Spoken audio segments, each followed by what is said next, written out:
Bismillahirrahmanirrahim. Assalamualaikum warahmatullahi wabarakatuh. Kita ketemu lagi dalam pertemuan yang kelima, kalau saya tidak salah. Dan topik yang akan kita bahas pada kesempatan kali ini yaitu mengenai duopoli, oligopoli, dan bilateral monopoli. Nah, ada beberapa hal nanti yang akan kita pelajari sesungguhnya sangat berkaitan erat dengan materi-materi yang sudah dipelajari, baik itu pada saat kita belajar perfect competition maupun juga pada saat kita belajar monopoli dengan berbagai variasinya. Oke, sekedar kita mereview apa yang sudah pernah kita pelajari sebelumnya, bahwa kita pernah mempelajari bagaimana eh, maksimisasi profit yang dilakukan oleh perusahaan kalau seandainya di dalam industrinya hanya ada satu penjual. Dalam hal ini kita membahas mengenai topik monopoli, dan kita juga sudah membahas mengenai bagaimana jika dalam industrinya itu terdapat banyak sekali penjual atau banyak sekali perusahaan. Di sini kita belajar mengenai perfect competition atau sering juga kita sebut sebagai PPS, dan sempat juga kita singgung mengenai monopolistic competition yang sempat saya ilustrasikan berada di antara tengah-tengah apakah itu monopoli dan juga PPS. Namun perlu diperhatikan di sini bahwa yang kita bahas di sini walaupun dia di tengah-tengah tapi penjual juga cukup banyak. Nah, yang menjadi pembahasan kita pada kesempatan kali ini adalah kita fokus kepada suatu industri di mana dia tidak memiliki satu penjual, tapi dimiliki misalkan dua penjual. Jadi di sini tidak satu, tapi juga tidak banyak. Atau bisa juga dia memiliki lebih dari dua penjual, tapi ya juga nggak begitu banyak. Misalkan kita bicara mengenai kalau seandainya kita melihat prosesor, ya kita bisa melihat ada istilahnya itu Microsoft ya, sebagai perusahaan ya memang supply itu, atau juga ada kita bisa lihat ada AMD ya dan lain sebagainya ya. Jadi di situ tidak banyak, tetapi dia juga tidak satu.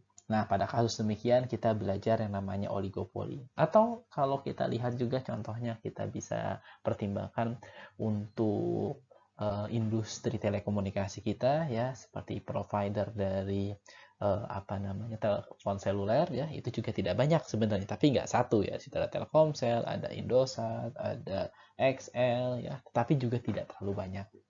Nah, ide utama yang akan kita tekankan pada pembahasan kita kali ini adalah bahwa pada dasarnya harga tetap akan ditentukan oleh pasar, yaitu nanti akan ada interaksi demand dan supply. Tapi ingat di sini bahwa fokus kita adalah dalam sisi supply-nya. Di sini ada lebih dari satu penjual tapi tidak banyak ya. Jadi saya katakan di sini dikuasai oleh segelintir penjual ya, di mana penjual sebenarnya dapat merubah keputusan outputnya. Dan karena dia tidak begitu banyak, maka sesungguhnya setiap kali dia memutuskan outputnya, hal tersebut akan mempengaruhi supply-nya. Dan kalau supply-nya itu berubah atau mengalami pergeseran akibat tindakan dari salah satu penjual, maka ujungnya nanti interaksinya juga akan sedikit berubah, harga pun juga akan berubah, dan pada akhirnya harga yang diterima semua penjual, termasuk juga penjual yang tadi merubah outputnya, juga akan berubah. Nah, ini yang menjadi ide dasarnya kenapa kita perlu. Nah, sekarang pertanyaannya, kenapa kok perlu kita bedakan istilahnya? Karena sebelumnya waktu kita membahas mengenai monopoli, kita juga tahu berbagai macam bentuk monopoli dan ujungnya nggak jauh beda, yaitu marginal revenue sama dengan marginal cost. Ya, dan bahkan pada PPS pun sebenarnya juga sama, hanya karena kita asumsikan dia sebagai price taker ya, sehingga kita punya P-nya itu sifatnya given, maka MR-nya sama dengan P, sehingga kita ketemu P sama dengan MC. Nah, sekarang apa sih yang membuat dia berbeda dan kita harus pikirkan solusi dari duopoli ataupun oligopoli ini?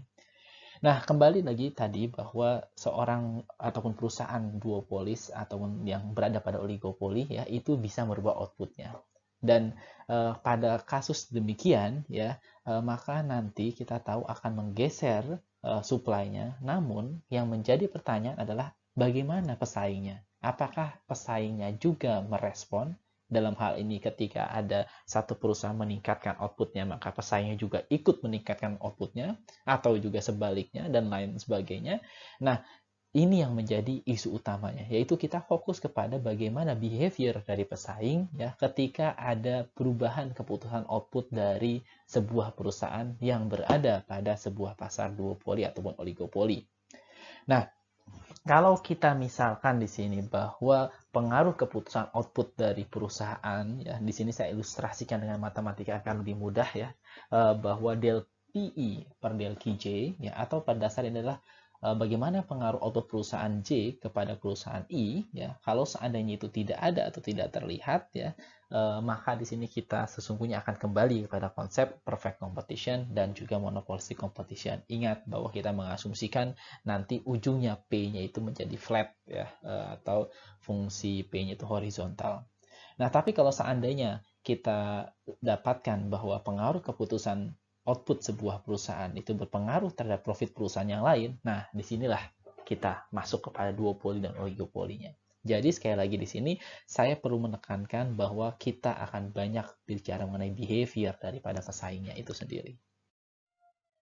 Oke, sekarang kita akan masuk kepada jenis-jenis solusi pada pasar duopoli dan oligopoli. Dan sekali lagi di sini bahwa fokus kita atau ide utama kita adalah kita akan mempertimbangkan bagaimana asumsi kita terhadap perilaku dari pesaingnya. Nah, coba bayangkan kalau seandainya kita berada di dalam suatu industri di mana industri tersebut jumlah perusahaan tidak banyak ya, dan tentu saja kita selalu secara tidak langsung mengintip strategi daripada pesaing kita. Nah, ketika hal itu terjadi, maka apabila ada suatu keputusan output yang dibuat oleh seorang atau sebuah perusahaan di dalam pasar duopoli atau oligopoli, ini tentu saja akan dipikirkan oleh perusahaannya lain. Apa yang akan direspon?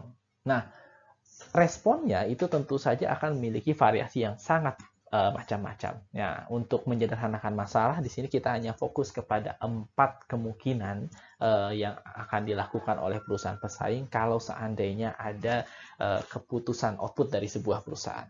Dan sekali lagi di sini kita akan fokus terlebih dahulu pada produk yang homogen.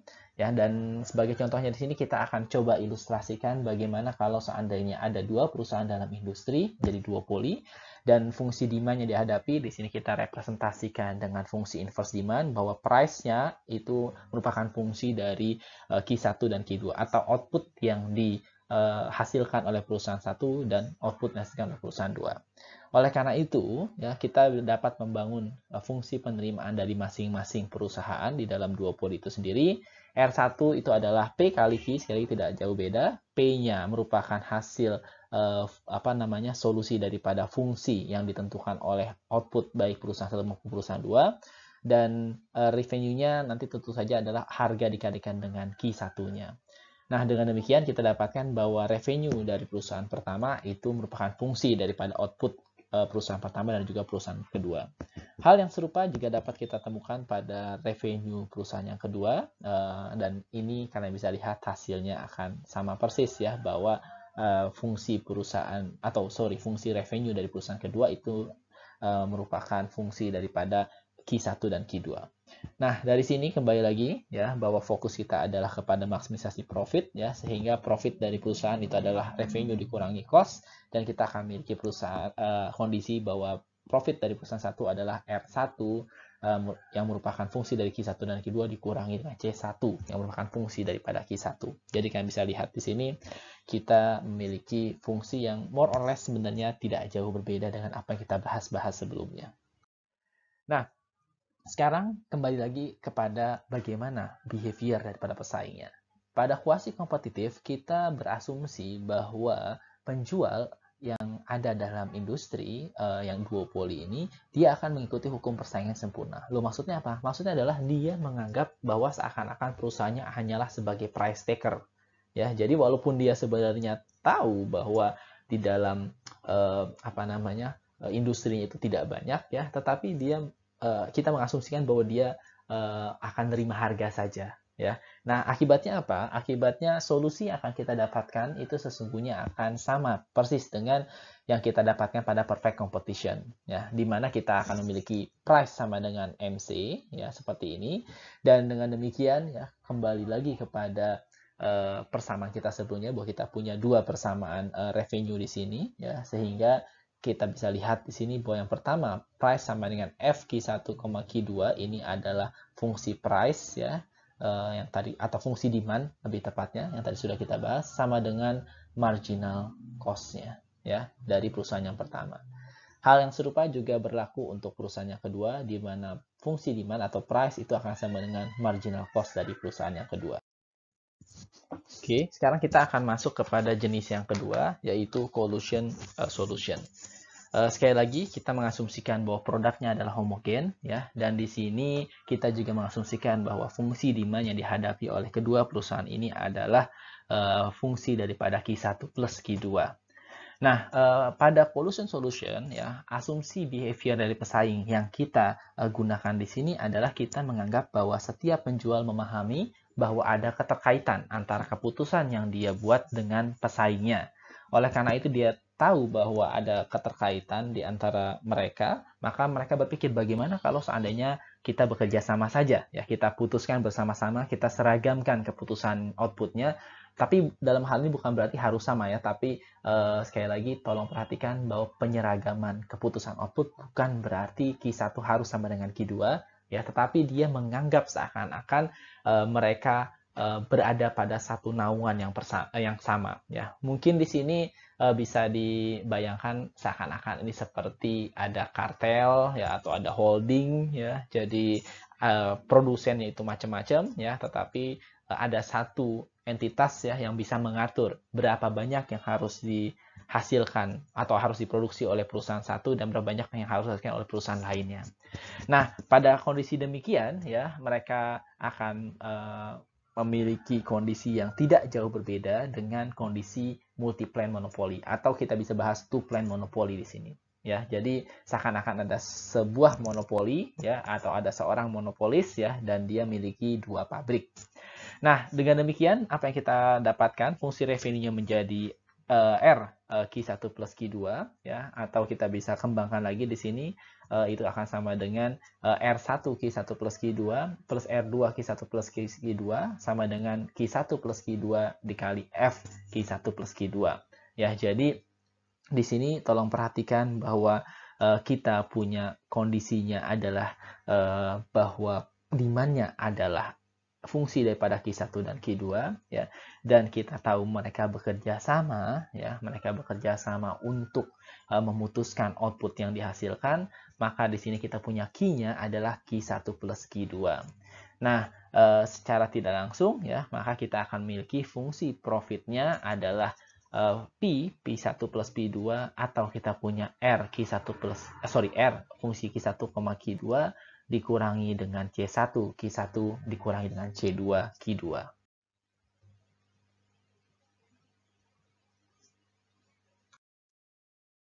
Sekarang kita akan masuk kepada jenis yang ketiga, yaitu Cournot solution. Sekali lagi, kita asumsikan bahwa produknya adalah homogen, dan di sini kita bicara mengenai duopoli atau ada dua perusahaan. Nah, yang membedakan Cournot solution dengan yang sebelumnya sudah kita bahas, yaitu quasi-kompetitif dan collusion solution adalah mengenai behavior dari pesaingnya.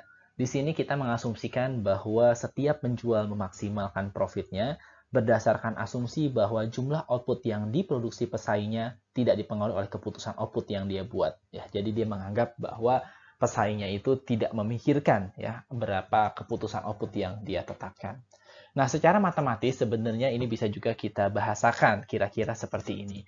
Bahwa perusahaan satu memaksimalkan profitnya yaitu P1 dengan keputusan outputnya atau Q1 dan memperlakukan output pesaing atau Q2 sebagai parameternya.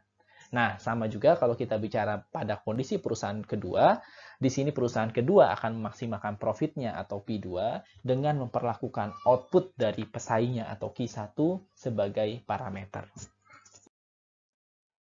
Sesuai dengan asumsi yang sudah kita bahas sebelumnya, kita dapat menurunkan first order condition dan second order condition-nya dengan asumsi sekali lagi bahwa Cournot solution ya menganggap ya bahwa keputusan yang kita buat ya atau keputusan output yang dibuat oleh salah satu perusahaan itu tidak akan mempengaruhi perusahaan pesaingnya.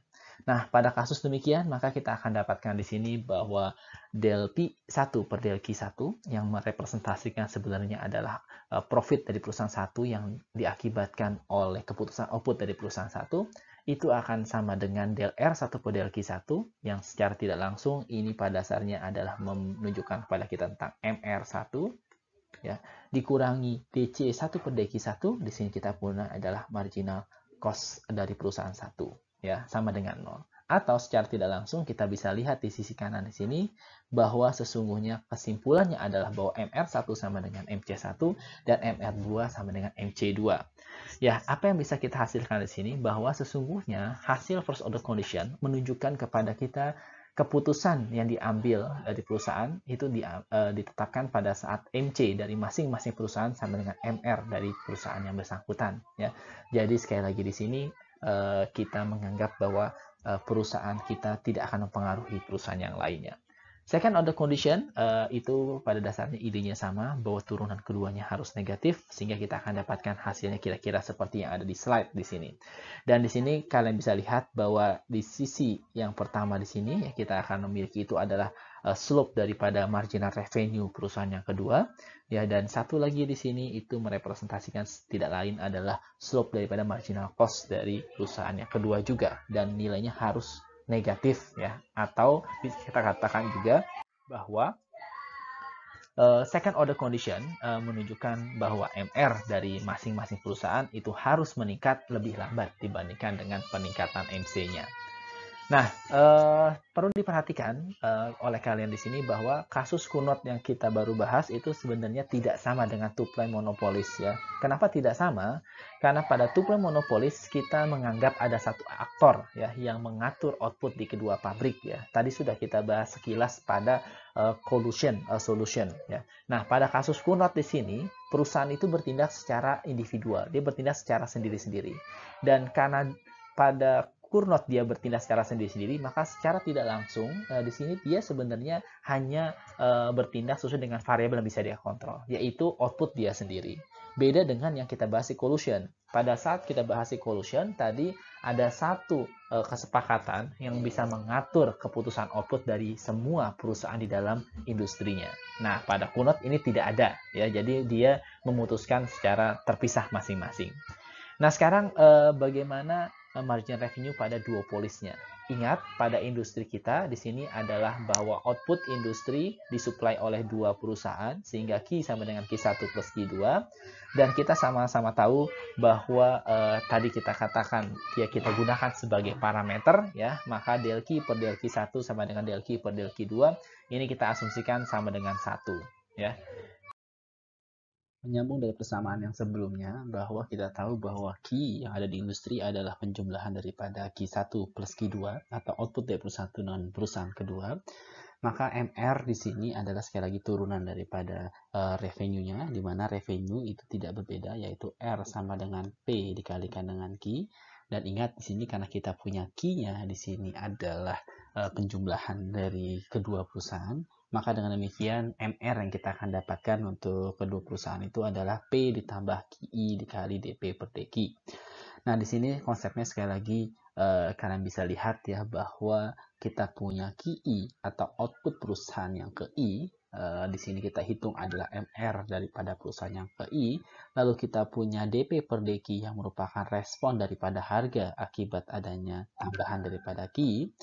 Nah, ketika kita kembali kepada konsep awal bahwa ini diturunkan daripada fungsi demand, oleh karena itu di sini DP per DQ itu punya tanda yang negatif, ya. Ketika dia punya tanda negatif, maka dengan demikian kita akan memiliki P dikurangi dengan sesuatu, dan di sini sesuatunya adalah QI dikalikan dengan suatu besaran tertentu, maka dengan demikian MR dari perusahaan tertentu, anggaplah perusahaan itu punya outputnya besar, maka kita bilang adalah sini adalah MR2 misalkan, lalu perusahaan adalah Q2, dan karena Q2-nya besar, maka otomatis faktor pengurang yang ada di kanan ini juga akan menjadi semakin besar. Dan dengan demikian, ya, ketika faktor pengurangnya besar, maka otomatis MR-nya pun akan menjadi semakin kecil. Oleh karena itu, kesimpulannya adalah bahwa perusahaan yang memiliki output lebih besar, dia akan memiliki MR yang lebih kecil. Nah, kembali kepada pembahasan kita sebelumnya bahwa kita mengatakan secara teknis matematis, ya, perusahaan memperlakukan output pesaing sebagai parameter ya pada kasus Cournot Solution. Nah, dengan demikian karena dia digunakan sebagai parameter, maka ini menjadi acuan bagi perusahaan tersebut dalam menentukan berapa besar produksi yang harus dia lakukan. Nah, dalam kondisi demikian, maka kita memerlukan sebuah atau beberapa fungsi interaksi dari perusahaan-perusahaan yang kita analisis. Berhubung kita punya dua perusahaan di sini atau duopoli, maka di sini kita punya fungsi output daripada perusahaan pertama atau Q1 itu adalah fungsi daripada output perusahaan kedua, dan fungsi output perusahaan kedua itu juga merupakan fungsi daripada output perusahaan yang pertama. Dan di sini mereka menganggap sekali lagi barang ataupun output yang diproduksi oleh perusahaan pesaing itu adalah sebuah parameter yang sifatnya given ya. Lebih detail nanti bisa dijelaskan sekali lagi dalam konsep di Stackelberg. Nah, kalau seandainya kita misalkan ada fungsi demand ya dan juga fungsi cost adalah sebagai berikut ya, P sama dengan A min B Q1 plus Q2. Ingat sekali lagi ini adalah output daripada industrinya atau Q ya, dan kita tahu di sini bahwa cost-nya diasumsikan mirip ya dari perusahaan 1 dan perusahaan 2, di mana C1 sama dengan A1 Q1 plus B1 dikali Q1 kuadrat, sedangkan C2 adalah A2 kali Q2 tambah B2 kali Q2 kuadrat. Nah, kalau kita gabungkan kedua persamaan ini, ingat bahwa profitnya itu adalah revenue dikurangi dengan cost. Revenue adalah P dikalikan dengan Q1. Ingat, P saya nggak bikin indeks karena P itu ditentukan oleh pasar yang merupakan supply dari kedua pihak. Maka kita punya P, bukan P1. Dan ini sama dihadapi oleh kedua perusahaan. Dikurangi dengan cost-nya, yaitu C1.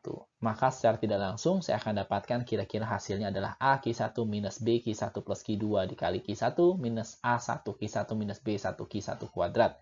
Bagian yang belakang ini tidak lain adalah hanyalah fungsi cost yang kita dapatkan.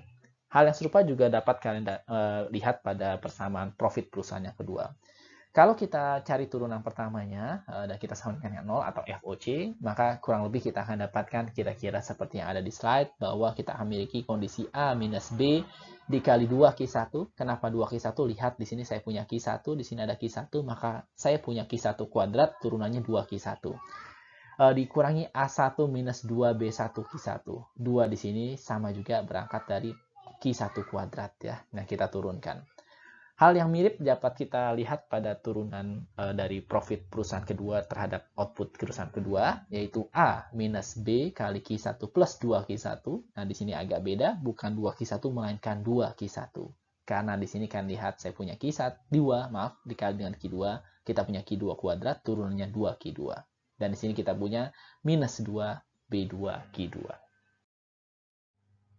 Berdasarkan turunan pertama yang tadi sudah kita dapatkan, maka kita bisa lanjutkan persamaannya ya untuk kedua turunan tadi.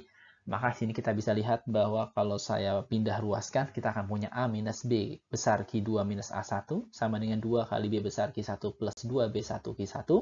Dan saya kelompokkan karena sini saya punya 2, saya punya Q1, saya punya Q1, maka saya bisa buat 2Q1 di sini.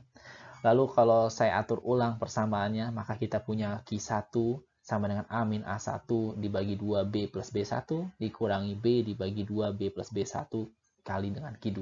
Dengan kata lain di sini kembali lagi bahwa Q1 merupakan fungsi daripada Q2.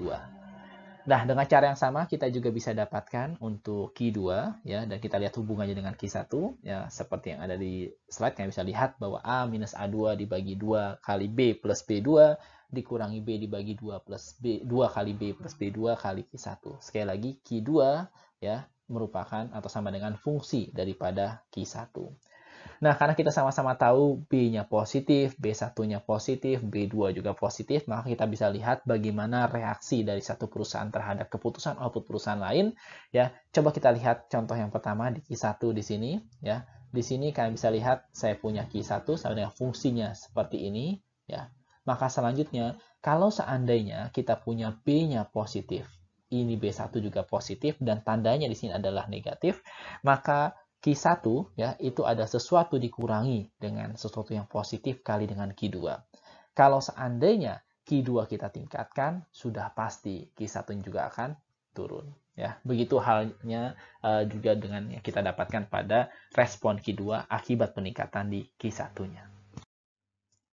Nah, selanjutnya, di manakah letak keseimbangan solusi Cournot? Kita sama-sama tahu tadi kita sebenarnya secara tidak langsung sudah menurunkan dua fungsi reaksi, ya, reaksi Q1 akibat perubahan daripada Q2 dan reaksi Q2 akibat perubahan daripada Q1. Nah, dengan demikian, ya seperti yang disampaikan di dalam bukunya Henderson and Kwon, kalian akan mendapatkan ada sebuah kurva yang menunjukkan hubungan di antara output kedua perusahaan. Ya, di sini ada Q1, ada Q2. Saya punya ini adalah fungsi reaksi yang pertama atau Q1 yang sekali lagi merupakan fungsi daripada Q2, dan saya punya fungsi reaksi yang kedua atau di sini adalah Q2 yang merupakan fungsi daripada Q1. Dan di manakah keseimbangan terjadi? Keseimbangan terjadi pada kondisi perpotongannya. Nah, ketika terjadi perpotongan, maka kalau seandainya kalian nanti turunkan ya fungsi yang sebelumnya sudah kita bahas, kita akan dapatkan Q1 kurang lebih seperti yang ada di slide di sini, yaitu 2 kali B plus B2 dikali A minus A1 dikurangi B kali A minus A2 dibagi dengan 4 kali B plus B1 kali B plus B2 minus B kuadrat. Nah, inilah first order condition ya pada Cournot solution. Second order condition-nya gimana? Tetap turunan kedua harus kurang daripada 0. Nah, inti utama asumsi behavior pada Cournot solution yang sudah kita bahas adalah bahwa seakan-akan perusahaan bertindak dengan berasumsi ya bahwa output dari pesaingnya itu tetap ya. Nah, kenyataannya di sini sebenarnya asumsi tersebut sangatlah lemah, dan dalam kenyataannya mungkin ya bisa dikatakan ya sulit kita temukan, karena setiap ada keputusan dari suatu perusahaan pasti akan direspon oleh perusahaan lain, umumnya seperti itu. Nah, sekarang bagaimana kalau itu terjadi? Maka otomatis ya kita akan memiliki kondisi yang jauh berbeda daripada yang sebelumnya. Ketika setiap keputusan output dari perusahaan pertama akan direspon oleh output perusahaan kedua, dan selanjutnya direspon kembali oleh perusahaan pertama, dan begitu seterusnya, maka sebelumnya kita punya bahwa Q1 itu akan sama dengan fungsi daripada Q2. Ya. Nah, sekarang karena kita tahu ini terus-menerus, sehingga kita akan punya Q1 merupakan fungsi daripada fungsi Q1 itu sendiri. Nah, inilah pengembangan lain daripada Cournot solution. Nah, sekarang kita akan masuk kepada bagian yang terakhir daripada materi kita hari ini, yaitu Stackelberg solution. Ya, Stackelberg solution itu sebenarnya diambil dari penemunya, yaitu seorang ekonom Jerman yang bernama Henry von Stackelberg. Ya, dan di sini pada dasarnya agak-agak mirip dengan Cournot ya, dengan tambahan-tambahan tertentu. Tambahan di sini adalah memasukkan komponen follower dan leader. Nah, seperti yang saya katakan bahwa ide dasarnya di sini adalah mirip dengan Cournot. Nah, dan kalau kita lihat misalkan profit setiap perusahaan dari fungsi output kedua duopolis adalah P1 sama dengan H1 yang merupakan Q1, Q2. Jadi di sini profit perusahaan pertama itu ditentukan oleh output perusahaan pertama dan juga output perusahaan kedua. Begitu juga halnya dengan profit perusahaan kedua yang ditentukan oleh output perusahaan pertama dan perusahaan kedua. Nah, pada konsep Cournot kita sudah memahami tadi bahwa perusahaan memaksimalkan labanya terhadap outputnya dengan asumsi output pesaingnya itu konstan. Namun demikian, bisa juga ya perusahaan itu memiliki tambahan-tambahan asumsi tentang apa yang mungkin dilakukan oleh pesaingnya. Nah, kalau itu dilakukan, maka otomatis kita akan memiliki kondisi maksimum profit yang agak sedikit berbeda, ya, di mana kita akan memiliki di sini adalah del P1 per del Q1, ya, atau profit daripada perusahaan satu akibat keputusan outputnya dia sendiri itu akan sama dengan ya del H1 per del Q1, atau ini pada dasarnya adalah respon daripada profit satu akibat keputusan profit perusahaan yang pertama ditambah dengan, nah ini komponen tambahannya, yaitu profit perusahaan satu ya yang saya ulangi, perubahan profit perusahaan satu yang diakibatkan oleh perubahan output perusahaan kedua, di mana output perusahaan yang kedua di sini dipengaruhi oleh output perusahaan yang pertama. Nah, ini menjadi cukup kompleks sekarang ya. Nah, sama halnya dengan perusahaan kedua, di sini kita lihat perubahan profit daripada perusahaan yang kedua ya terhadap keputusan output perusahaan yang kedua itu akan sama dengan ya perubahan output perubahan profit dari perusahaan yang kedua akibat keputusan output perusahaan itu sendiri ditambah dengan ya perubahan profit dari perusahaan kedua akibat keputusan output perusahaan yang pertama. Dan keputusan output perusahaan yang pertama di sini ya dipengaruhi oleh output perusahaan yang kedua. Nah, jadi di sini kita lihat bagaimana adanya interaksi antara satu perusahaan dengan perusahaan yang lain. Nah, pada persamaan yang tadi sudah kita bahas ya pada slide sebelumnya, sebenarnya del Q2 per del Q1 dan juga del Q1 per del Q2 itu menunjukkan respon sebuah perusahaan akibat keputusan output dari perusahaan lain. Yang mana pada konsep kuno tadi kita asumsikan dia bersifat atau dia mengasumsikannya adalah tetap ya. Nah, ketika kita membahas mengenai Stackelberg ya, sekali lagi tadi kita sudah singgung bahwa dia masukkan konsep follower dan juga leader ke dalam kondisi yang kita sudah bahas sebelumnya. Nah, pada konsep follower ya, kalau kita mengasumsikan sebenarnya perusahaan itu ada sebagai follower, maka pada dasarnya dia akan mengikuti kondisi bahwa output dia atau Q2 itu akan sama dengan fungsi daripada perusahaan yang pertama ya. Jadi keputusan output dia yaitu merupakan fungsi daripada keputusan output perusahaan yang pertama. Dan keputusan output perusahaan yang pertama ini sifatnya given karena dia jadi leader ya. Nah, dengan kata lain sebenarnya perusahaan ini akan menyesuaikan outputnya untuk memaksimalkan profit dengan menghadapi kondisi keputusan output pesaing leader yang bersifat given ya. Sama seperti yang tadi sudah saya katakan ya. Jadi Q1 sudah ditetapkan duluan ya, lalu Q2 itu nanti ngikut ya. Tapi keputusannya itu tergantung kepada Q1 yang sudah. Nah, sekarang bagaimana kalau leader? Nah, ketika dia sudah sebagai leader, maka dengan demikian dia tidak mempertimbangkan reaksi daripada pesaingnya, ya. Dan dia mengasumsikan bahwa pesaingnya itu adalah follower. Dan akibatnya apa? Profit yang akan dia miliki itu akan memiliki fungsi bahwa profitnya itu adalah fungsi daripada output atau keputusan output yang dia tetapkan, ya. Dan ya di sini ada lagi fungsi daripada Q1. Sebenarnya berangkat dari mana? Ini sebenarnya tidak lain adalah daripada Q2. Tapi karena perusahaan 2 adalah sebagai follower, maka keputusan output perusahaan yang kedua itu merupakan fungsi daripada output perusahaan yang pertama. Jadi kalau ini saya substitusikan ke dalam, kita miliki persamaan yang sudah kita lihat sebelumnya. Nah, dengan demikian ya, maka pada kasus di mana perusahaan itu menjadi leader ya, maka fungsi profitnya itu menjadi fungsi daripada outputnya sendiri. Atau dengan kata lain ini adalah semua yang bisa dia kontrol. Nah, terakhir ya yang kita sudah bahas sebelumnya itu mengasumsikan leader dan follower ya. Tetapi di sini ada beberapa kemungkinan, at least ada 4 kemungkinan.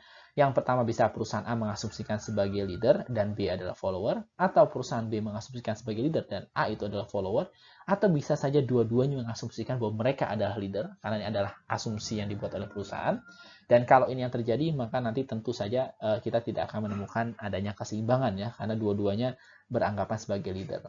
Dan yang terakhir kemungkinan adalah kalau dia menganggap kedua-duanya sebagai follower. Nah, kalau dia menganggap dua-duanya sebagai follower, maka kembali kepada konsep kita sebelumnya, bahwa Q1 ya, itu akan ditentukan atau fungsi daripada Q2, dan Q2 itu juga sama. Dia merupakan fungsi daripada Q1.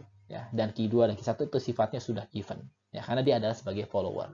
Dengan demikian, sesungguhnya pada konsep demikian atau opsi yang keempat ya, nanti kita akan memiliki kondisi yang serupa dengan kesimpulan pada solusi Cournot.